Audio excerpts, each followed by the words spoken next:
അധ്യായം 20. ദാസ്ഗനുവിൻ്റെ പ്രശ്നം കാക്കാ സാഹിബ് ദീക്ഷിതിൻ്റെ വേലക്കാരി പരിഹരിച്ചത്. മുഖവുര. സായി ആദിയിൽ നിരാകാരനായിരുന്നു. ഭക്തന്മാരുടെ ഗുണത്തിനു വേണ്ടി രൂപം കൈക്കൊണ്ടതാണ്. മായയാകുന്ന തടിയോടുകൂടി വിശ്വനാടകവേദിയിൽ ഒരു നടനായി ബാബ അഭിനയിച്ചു. നമുക്ക് മധ്യാഹ്ന ആരതിക്ക് ശേഷമുള്ള പരിപാടികൾ കാണാം. ആരതി കഴിഞ്ഞതും സായി ബാബ മസ്ജിദിൽ നിന്ന് പുറത്തു വന്ന് ഒരറ്റത്തുനിന്ന് സ്നേഹാർദ്ര ദൃഷ്ടികളോടെ ഭക്തന്മാർക്ക് ഉധി കൊടുക്കുന്നു. ഭക്തന്മാർ അതീവ സന്തുഷ്ടരായി ബാബയുടെ പാദനമസ്കാരം ചെയ്ത് ദർശിച്ച് ഉധി വർഷം ആസ്വദിക്കുന്നു. ബാബ ഓരോ പിടി ഉധി ഭക്തന്മാർക്ക് കൊടുത്ത് വിരൽ കൊണ്ട് നെറ്റിയിൽ കുറിയിട്ട് കൊടുക്കുന്നു. അവരോട് ബാബയ്ക്കുള്ള പ്രേമം സീമാതീതമാണ്. അവരോട് ഇങ്ങനെ പറയുന്നു: ഓ ഭാവു, പോയി ഭക്ഷണം കഴിക്കൂ. അന്ന, നീ ലോഡ്ജിലേക്ക് ചെല്ലൂ. ബാപ്പു, നീ പോയി സുഖമായി ഭക്ഷണം കഴിക്കൂ. എന്നിങ്ങനെ ഇത്തരത്തിൽ ഓരോ ഭക്തനെയും അഭിസംബോധന ചെയ്ത് വീട്ടിലേക്ക് അയക്കും. ഇപ്പോഴും ഈ വക രംഗങ്ങളെ നിങ്ങൾക്ക് മനസ്സിൽ വിഭാവനം ചെയ്ത് അങ്ങനെ ഭാവനയിൽ കണ്ട് നിങ്ങൾക്ക് ആസ്വദിക്കാം. അങ്ങനെ ആ രൂപത്തെ ധ്യാനിച്ച് പാദം മുതൽ മുഖം വരെ കണ്ട് ഭക്തി ബഹുമാന പുരസരം സാഷ്ടാംഗം പ്രണാമം ചെയ്ത് ഈ അധ്യായത്തിലെ കഥയിലേക്ക് പ്രവേശിക്കാം. ഈശോപനിഷത്ത്. ദാസ്ഗനു ഒരിക്കൽ ഈശോപനിഷത്തിനൊരു മറാത്തി വ്യാഖ്യാനം എഴുതാൻ തീരുമാനിച്ചു. നമുക്ക് തുടർന്ന് കഥ പറയുന്നതിനു മുമ്പായി ഈ ഉപനിഷത്തിനെ പറ്റി ഒരു ചുരുക്ക വിവരം പറയാം. അതിനെ മന്ത്രോപനിഷത്ത് എന്നാണ് പറയുക. വേദസംഹിതകളിലെ മന്ത്രങ്ങളാണവ. അത് യജുർവേദത്തിലെ 40-ാം അധ്യായമാണ്. അതിനാൽ അതിനെ വാചസ്നേയി ഉപനിഷത്ത് എന്നും പറയുന്നു. വേദ സംഹിത ഭാഗമായതിനാൽ ഇതിനെ എല്ലാ ഉപനിഷത്തുകളിലും വെച്ച് മഹത്തായതാണ് കരുതുന്നത്. അങ്ങനെ ബ്രാഹ്മണങ്ങളിലും ആരണ്യകങ്ങളിലും പ്രസ്താവിച്ചു കാണുന്നുണ്ട്. മാത്രമല്ല മറ്റു ഉപനിഷത്തുകൾ ഈശോപനിഷത്തിലെ തത്വങ്ങളുടെ വ്യാഖ്യാനങ്ങളായും കരുതുന്നുണ്ട്. ഉദാഹരണമായി ഏറ്റവും വലിയ ഉപനിഷത്തായ ബൃഹദാരണ്യക ഉപനിഷത്തിനെ ഈശോപനിഷത്തിന്റെ ഒരു വ്യാഖ്യാനമായി പണ്ഡിറ്റ് സത്വലേക്കർ കരുതുന്നു. Professor R.D. റാനഡെ പറയുന്നു: ഈശോപനിഷത്ത് ഒരു ചെറിയ ഉപനിഷത്താണ്. എങ്കിലും അതിൽ അവഗാഢമായ അന്തർദൃഷ്ടിയുടെ സൂചനകൾ വളരെയേറെ ഉള്ളതാണ്. ചുരുങ്ങിയ 18 ശ്ലോകങ്ങളെ കൊണ്ട് ആത്മനെക്കുറിച്ചുള്ള അമൂല്യമായ വിവരണവും മോഹങ്ങളുടെയും ദുരന്തങ്ങളുടെയും നടുവിൽ പതരാതെ നിൽക്കുന്ന യഥാർത്ഥ ഋഷിയുടെ ലക്ഷണവും കർമ്മയോഗത്തിൻ്റെ തത്വവും ജ്ഞാനകർമ്മയോഗങ്ങളുടെ ഏകോപനവും ഭംഗിയായി പ്രതിപാദിച്ചിരിക്കുന്നു. ഇതാണ് ഉപനിഷത്തുക്കളുടെ എല്ലാം സാരാംശം. ഈശോപനിഷത്ത് സദാചാരത്തിൻ്റെയും ആധ്യാത്മിക തത്വത്തിൻ്റെയും വേദാന്തത്തിൻ്റെയും ഒരു സമ്മേളനമാണ്.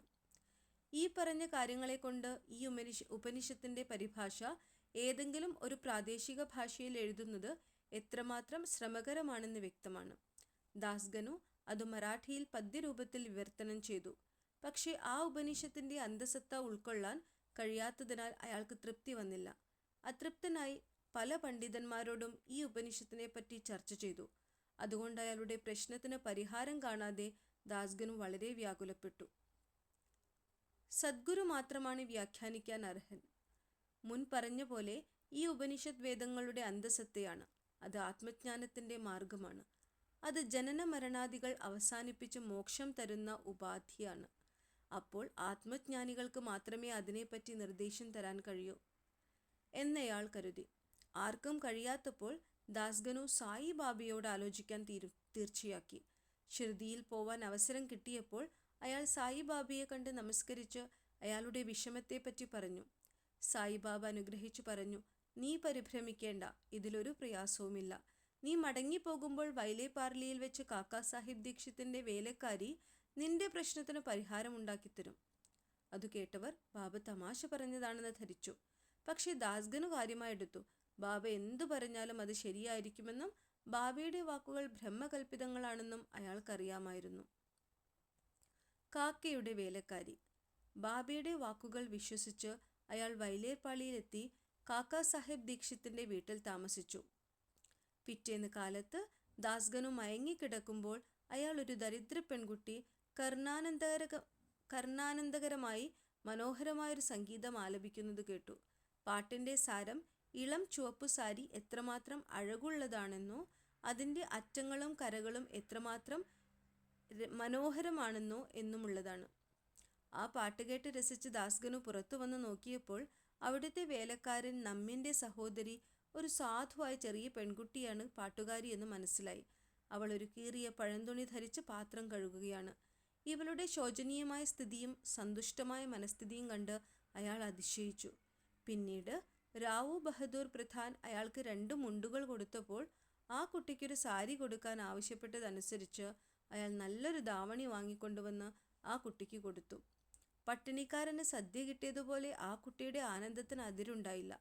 അടുത്ത ദിവസം ആ സാരി ധരിച്ചവൾ ആനന്ദം കൊണ്ട് അവിടെ മുഴുവൻ ഓടിച്ചാടി നടന്ന് നൃത്തം വെച്ചും കളിച്ചും മറ്റു കുട്ടികളുമായി ശുഗടി കളിച്ചും തോൽപ്പിച്ചും നടന്നു. അതിനടുത്ത ദിവസം ആ സാരി വീട്ടിൽ സൂക്ഷിച്ചു വെച്ച് പഴയ വേഷത്തിൽ തന്നെ വന്നു. ഇത് കണ്ട് ദാസ്ഗനുവിൻ്റെ സഹതാപം മാറി. കുട്ടി പഴയ പോലെ തന്നെ സന്തുഷ്ടയാണ്. ഈ കുട്ടിക്ക് പഴന്തുണിയേ ഉള്ളെങ്കിലും ഒരു പുതിയ സാരി കരുതി വെക്കാനുണ്ട്. എന്നിട്ടും പഴന്തുണി ഉടുത്ത് യാതൊരു പരാതിയുമില്ലാതെ അതീവ സന്തുഷ്ടയും മിടുക്കിയുമായി വിലസി നടക്കുന്നു. അങ്ങനെ അയാൾക്ക് മനസ്സിലായി സന്തുഷ്ടിയും സന്താപവുമെല്ലാം മനസ്സിൻ്റെ ഭാവങ്ങൾ മാത്രമാണെന്ന്. അതിനെപ്പറ്റി ആലോചിച്ചപ്പോൾ അയാൾക്ക് ദൈവം തന്നതുകൊണ്ട് തൃപ്തനാകണമെന്ന് ബോധ്യമായി. ദൈവം മുന്നിൽ നിന്നും പിന്നിൽ നിന്നും നാനാഭാഗത്തു നിന്നും തന്നുകൊണ്ടിരിക്കുകയാണെന്നും അങ്ങനെ ദൈവേച്ഛയാ കിട്ടുന്നതെല്ലാം അയാളുടെ ഗുണത്തിനാണെന്നും ബോധ്യമായി. ഈ സംഭവത്തിൽ കുട്ടിയുടെ ദാരിദ്ര്യസ്ഥിതിയും ജീർണിച്ച വസ്ത്രവും പുതിയ സാരിയും ദാനം കൊടുത്ത ആളും ദാനം സ്വീകരിച്ച കുട്ടിയും എല്ലാം ദൈവാംശങ്ങളാണ്. ഇതിൽ നിന്ന് ഉപനിഷത്തിലെ തത്വം യഥാർത്ഥത്തിൽ ദാസ്ഗനുവിന് പ്രവൃത്തിപരമായി കാണിച്ചു കൊടുത്തു.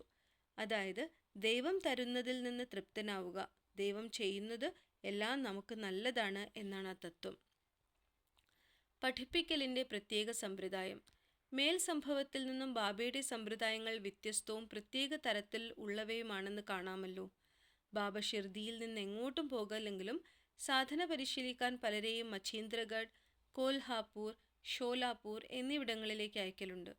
ചിലർക്ക് സാധാരണ രൂപത്തിലും ചിലർക്ക് ജാഗ്രൽ സ്വപ്നങ്ങളിലും രാത്രിയോ പകലോ ആവിർഭവിച്ച് ആഗ്രഹനിവൃത്തിയെ സ്വാധിച്ചു കൊടുക്കുന്നു. ഭക്തന്മാർക്ക് നിർദ്ദേശങ്ങൾ നൽകാൻ ബാബ സ്വീകരിച്ച എല്ലാ വഴികളും പ്രതിപാദിക്കുന്നത് അസാധ്യമാണ്.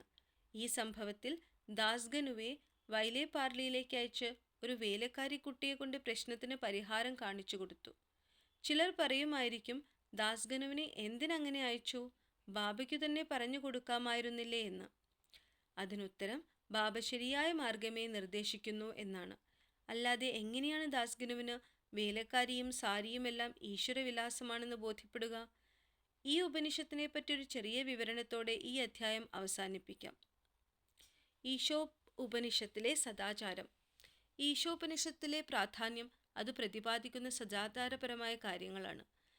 ആ സദാചാരങ്ങൾ ആധ്യാത്മികത്വത്തിൽ നിന്ന് ഉടലെടുത്തതാണ്. തുടക്കം മുതൽ തന്നെ പറയുന്നു ഭഗവാൻ എല്ലാറ്റിലും ഉൾക്കൊള്ളൂ എന്ന്.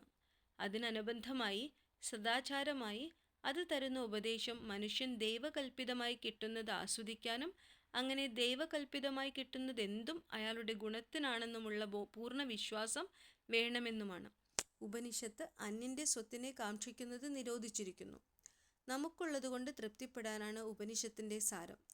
മറ്റൊരു സാരോപദേശം മനുഷ്യൻ ശാസ്ത്രവിധിപ്രകാരമുള്ള കർമ്മം എല്ലാ കാലത്തും ദൈവേച്ഛ നടക്കട്ടെ എന്ന ഭാവത്തിൽ ചെയ്തുകൊണ്ടിരിക്കണമെന്നാണ്. നിഷ്കർമ്മത്വം ഈ ഉപനിഷത്ത് പ്രകാരം ആത്മാവിൻ്റെ പുഴുക്കുത്താണ്. ഇങ്ങനെ കർമ്മനിരതനായിരുന്നാൽ മാത്രമേ മനുഷ്യന് നൈഷ്കർമ്മ്യത്തെപ്പറ്റി അറിയാൻ കഴിയൂ.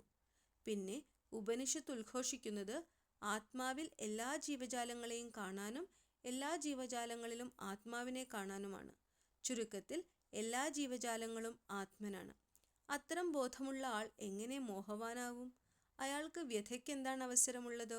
വെറുപ്പ്, മോഹം, വ്യസനം ഇവയെല്ലാം എല്ലാ ജീവജാലങ്ങളിലും ആത്മനെ കാണാൻ കഴിയാത്തതുകൊണ്ടുണ്ടാവുന്നതാണ്. എല്ലാറ്റിലും ആത്മനെ ദർശിക്കുന്നവന് സാധാരണ മനുഷ്യ സഹജമായ സങ്കടങ്ങളൊന്നും ഉണ്ടാവുന്നതല്ല. ശ്രീ സായിയെ നമിക്കുവിൻ. ലോകശാന്തി ഭവിക്കട്ടെ.